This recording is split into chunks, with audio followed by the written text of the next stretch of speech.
Hello viewers, welcome to public TV. আমি আসম মাসুদ সঙ্গে আছি আপনাদের।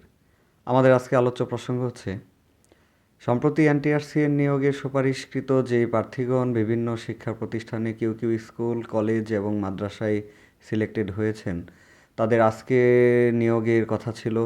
অনেকেই বিভিন্ন প্রতিষ্ঠানে গিয়েছেন এবং গিয়ে সেখানকার প্রধান শিক্ষক বা প্রিন্সিপাল এবং কমিটির লোকজনের সাথে দেখা সাক্ষাৎ হয়েছে, কথা হয়েছে এবং নিয়োগ কার্য এগোনোর জন্য যে যে পন্থা আছে সেগুলো অবলম্বন করেছেন। তো ইতোমধ্যে দেখা গেছে যে আজকের এই দিনটিকে কেন্দ্র করে নানান ধরনের ঘটনাও ঘটে গেছে অনেক প্রতিষ্ঠানে, তা হয়তো বা সকলের অজানা।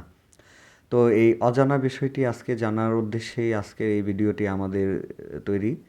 তো আমাদেরকে নানানভাবে নানানজনে কমেন্ট করে, কেউ কেউ মেসেজ দিয়ে, কেউ কেউ আবার ডাইরেক্ট ফোন দিয়ে কিছু কিছু বিষয় অবগত করেছেন।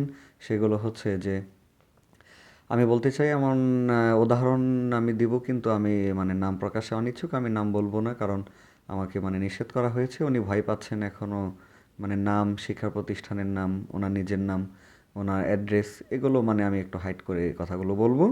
যাই হোক, ভবিষ্যতে যদি উনি কোনো আইনের আশ্রয় নেয়, তখন যদি আমাকে ডাকা হয়, তখন আমি আহ, পরিপূর্ণ ডিটেল আমি বলবো। তখন আমার কাছে ফোন রেকর্ডিং আছে, আমি এটা অত্যন্ত যত্ন করে রেখে দিছি, আমি সেভ করে রেখে দিয়েছি, যে ভবিষ্যতে যদি কখনো এটা লিগেলি যদি বলা লাগে আমি তখন বলবো। যাই হোক, তো দেখা গেছে অনেকে অনেক শিক্ষা প্রতিষ্ঠানে যাওয়ার পর সেই ক্যান্ডিডেটকে সরাসরি অপমান করা হয়েছে যে সে এত দূর থেকে, অন্য একটি বিভাগ থেকে বা অন্য একটি জেলা থেকে আমাদের এখানে এসেছেন কেন? আমাদের এখানে আমাদের এলাকার লোকেরা চাকরি করবে, আপনি চলে যান, বা আপনাকে এনটিআরসি কেন নিয়োগ দিয়েছে? তো যাই হোক, এটা রীতিমতো একটা অন্যায় বিরোধী কাজ, আইন বিরোধী কাজ। তো এই অন্যায়টাকে কেন্দ্র করে অনেকে এলাকার একটা ক্ষমতা বা আধিপত্য বিস্তারের চেষ্টা করছে। এটা আমি আশা করি অবশ্যই এনটিআরসি বিষয়টি খতিয়ে দেখবে। তো এক প্রার্থী আমাকে আজ বিকেলে ফোন দিয়ে, এক মহিলা প্রার্থী, তো উনি কান্নাকাটি করে আমাকে অনেক তথ্য দিয়েছেন যে উনি আহ, একটা বিভাগ থেকে আসছেন অন্য একটা বিভাগে এসে, মেয়ে মানুষ অনেক কষ্ট করে আসছে, এসে একটা শিক্ষা প্রতিষ্ঠানে গিয়েছে। প্রধান শিক্ষক বলে যে আপনি যেই পদে অ্যাপ্লাই করেছেন এই পদটা তো নন এমপিও। কিন্তু ওই আপুর দাবি হচ্ছে যে উনি যখন অ্যাপ্লিকেশন করেন তখন সেই শিক্ষা প্রতিষ্ঠানও ছিল এমপিও এবং সেই পদও ছিল এমপিও। তো এখন বলতেছে নন এমপিও। তো আমরা যেটা জানি যে এনটিআরসিএ সম্প্রতি যেই একটা নোটিশ পাবলিশ করেছে, সেখানে টোটাল 139টা ইনস্টিটিউটে 218টি পদ শুধুমাত্র যে প্রতিষ্ঠান প্রধানের যে ভুল চাহিদা প্রেক্ষিতে এগুলো স্থগিত করা হয়েছে। তো এর বাহিরেও যদি কেউ যদি বলে যে আমাদের প্রতিষ্ঠান থেকে নন এমপিও বা এমপিও পদে আমরা যেই চাহিদা দিয়েছি সেটা ভুল ছিল, তো এটা আসলেও সত্যিকার অর্থে আমি মনে করি সেটা ভুল না। সেটা তিনি লুকানোর কোনো চেষ্টা করতেছে, অবশ্যই সেটা লুকানোর চেষ্টা করতেছে।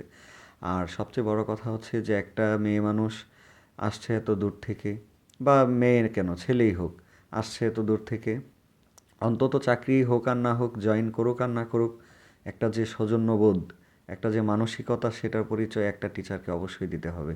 কারণ শিক্ষককে বলা হয় মানুষ গড়ার কারিগর। আমি নিজেও একজন শিক্ষক, তো আমি শিক্ষক হিসেবে বলতে চাই, একজন টিচার যদি ঠিকমতো একটা মানুষের সাথে সৌজন্যবোধ রক্ষা না করতে পারে, তাহলে তার শিক্ষকের পরিচয় দেওয়াটা উচিত না। সে কখনো শিক্ষক না। বাস্তবিক বাস্তবিক অর্থে সে কখনো একজন শিক্ষক হতে পারবে না। এখন উনি হোক সেটা প্রিন্সিপাল, হোক সেটা কোনো স্কুলের প্রধান শিক্ষক, কিন্তু একজন শিক্ষক একটা মানুষের সাথে অন্তত ন্যূনতম যে সৌজন্যবোধ সেটা থাকা উচিত। একটা মানুষকে কিভাবে বলে যে আপনি চলে যান, আপনার নিয়োগ আমি নেব না। এখন কথা হচ্ছে, যুক্তি থাকতে পারে নিয়োগ না নেওয়ার, অনেক ধরনের আইন বা যুক্তি থাকতে পারে। কেউ তো আর প্রতিষ্ঠানে গেল তো ইচ্ছে করে যে চাকরি আমাকে দিতেই হবে, এটা তো আমাদের কোনো বাপ দাদার কোনো সম্পত্তি না বা অধিকার না যে আমাদের এটা আদায় করেই ছাড়বো। এখন আমি যদি বিধিতে যদি না পড়ি, আমি যদি আইনের আওতায় না থাকি, তাহলে সুন্দর করে আমাকে না করে দিক। এটাই হচ্ছে ওই আপুর ভাষ্যমতে আমি আপনাদের কাছে উপস্থাপন করলাম। তো আমি আবারও বলতেছি যে আমি রেফারেন্স দিচ্ছি না। যদি কখনো ওই আপু কোনো আইনের আশ্রয় নেয়, তখন আমি আমার এই রেকর্ডিংটা আমি শো করব। এটা আমার ফোনে অটো কল রেকর্ডিংয়ে সেভ করা আছে। তো দ্বিতীয় কথা হচ্ছে যে যেই প্রতিষ্ঠান প্রধানগণ বলছেন যে নন এমপিও বা এমপিও এই পদগুলো আমরা চাহিদা ভুলবশত দিয়েছি, আর সেটা যদি এই 139টা স্কুলের 218টা পদের আওতাধীন হয়, তাহলে তো কোনো প্রশ্নই ওঠে না। তাহলে তো এনটিআরসি এটাই উল্লেখ করে দিয়ে দিছে। আর যদি এই 139টা ইনস্টিটিউট এবং 218টা পদের বাহিরে হয়, তাহলে তো এটা যেহেতু একটা স্বচ্ছ ব্যাপার, একজন প্রতিষ্ঠান প্রধান সম্মানিত শিক্ষক উনি যেহেতু বলতেছেন যে না আমরা ভুলবশত চাহিদা দিয়ে দিছি, এইটা তো আসলেও মানে মিথ্যের কোনো অবকাশ নেই। সত্যি কথা উনি বলছেন, টিচার মানুষ, কিন্তু মিথ্যে বলার কোনো অবকাশ নেই, উনি সত্যি কথা বলছেন। তাহলে আমার প্রশ্ন হচ্ছে যে উনি যদি সত্যি কথা বলছেন, তাহলে উনি যেই কথাটা মুখে বলছেন সেই কথাটা উনি কাগজে কেন বলতে পারবেন না? কেন উনি কাগজে এই কথা বলতে পারবেন না? আমি মনে করি যেটা সত্য, যেটা আকাশে চাঁদ ওঠে সবাই দেখে, আমি যেমন মুখে বলতে পারবো আজকে আকাশে চাঁদ উঠেছে, আমি কাগজেও লিখে দিতে পারবো যে হ্যাঁ আকাশে আজকে চাঁদ উঠেছে। তাহলে যেটা ধ্রুব সত্য, যেখানে কোনো মিথ্যের আশ্রয় নেই, তাহলে সেখানে তো আমার একটা সৎ সাহস থাকবে অবশ্যই। এখানে যেই প্রতিষ্ঠান প্রদান হন না কেন, একটা সৎ সাহস থাকবে যে হ্যাঁ আমি ভুলবশত দিয়ে দিছি যে আমার স্কুলে একজন নন এমপিও বা একজন এমপিও টিচার আবশ্যক। তো এটা আমি মুখে যেহেতু বলতে পারছি, তাহলে আমি কেন এটা লিখিত বলতে পারবো না?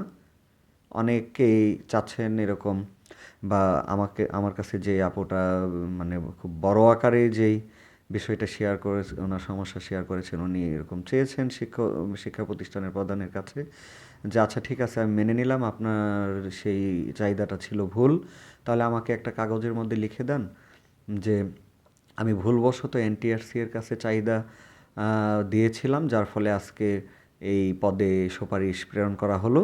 তো যার ফলে আমি যেহেতু আমার প্রতিষ্ঠানে ইতোমধ্যে একজন শিক্ষক নিয়োজিত আছেন, তাহলে আমি এজন্য মানে সেই প্রেক্ষিতে আমি আপনাকে যোগদান মানে করতে পারছি না বা যোগদান করতে পারবো না, বা যোগদান করতে অক্ষম, বা প্রতিষ্ঠানের বিধি বা সরকারি বিধি অনুযায়ী আপনাকে যোগদান করা যাচ্ছে না, এরকম মানে 2-3টা কথা লিখে সুপারিশ বা মোট কথা যে 2-1 কথা লিখে নিজের স্বাক্ষর সিল সহ স্বাক্ষর বা প্রতিষ্ঠানের একটি প্যাড না হোক একটি সাদা পাতায় কেন উনি দিতে চাচ্ছেন না? যাই হোক, তো এরকম শুধু একজনের ক্ষেত্রে নয়, অনেকেই আমাদের সেই ফেসবুকের একটি গ্রুপ যে নিয়োগ বঞ্চিত ঐক্যজোট বা শিক্ষক নিবন্ধনের তথ্য অনুসন্ধান, এরকম নানান গ্রুপে আমি দেখেছি অনেকেরই কমপ্লেন, বা আমাদের কাছে অনেকেই অনেকভাবে কমপ্লেন না মানে বিষয়টি জানিয়েছেন যে অনেক প্রতিষ্ঠানে যাওয়ার পরে এই কথাটাই বলছে যে আমরা ইচ্ছে করে দিই নাই, আমাদের এটা ভুলবশত চাহিদাটা চলে গেছে, সেই চাহিদার প্রেক্ষিতে আপনাকে নিয়োগ দেওয়া যাচ্ছে না। তো যেই কথাটা মুখে বলতেছে সেটা কেন আমরা কাগজে লিখে দিতে পারছি না? এর মানে অবশ্যই এখানে কোনো সমস্যা আছে। যেটা মুখে বলতে পারবো সেটা কাগজে কেন লিখতে পারবো না? এখানে ডকুমেন্ট থাকুক, আমার কী সমস্যা? আমি তো সত্যটাই লিখলাম, আমি তো মিথ্যে লিখছি না, আমি তো সত্যই লিখলাম। আমি যেটা সত্য মুখে বলতে পারছি সেটা আমি কেন কাগজে লিখতে পারবো না? আমার প্রশ্ন এই একটাই। তো আপনারা, সুপ্রিয় ভিউয়ার্স, অবশ্যই বিষয়টি আপনার মানে যে মতামত সেটি আমাদের কমেন্ট বক্সে দিবেন যে সত্যিই কেন এরকম হচ্ছে আজকের এই দিনটিকে কেন্দ্র করে। আর যদি আপনাদের কোনো সুচিন্তিত কোনো মতামত থাকে তাহলে সেটাও আমাদের এই কমেন্টের মাধ্যমে জানাবেন। তো এই ছিল আমাদের আজকের বিষয়। আমাদের এই প্রসঙ্গটি যদি আপনার ভালো লেগে থাকে তাহলে অবশ্যই একটি লাইক, কমেন্ট এবং শেয়ারের মাধ্যমে জানাবেন, এবং আমাদের পরবর্তী নিত্য নতুন তথ্য পেতে আমাদের এই চ্যানেলটি সাবস্ক্রাইব করবেন।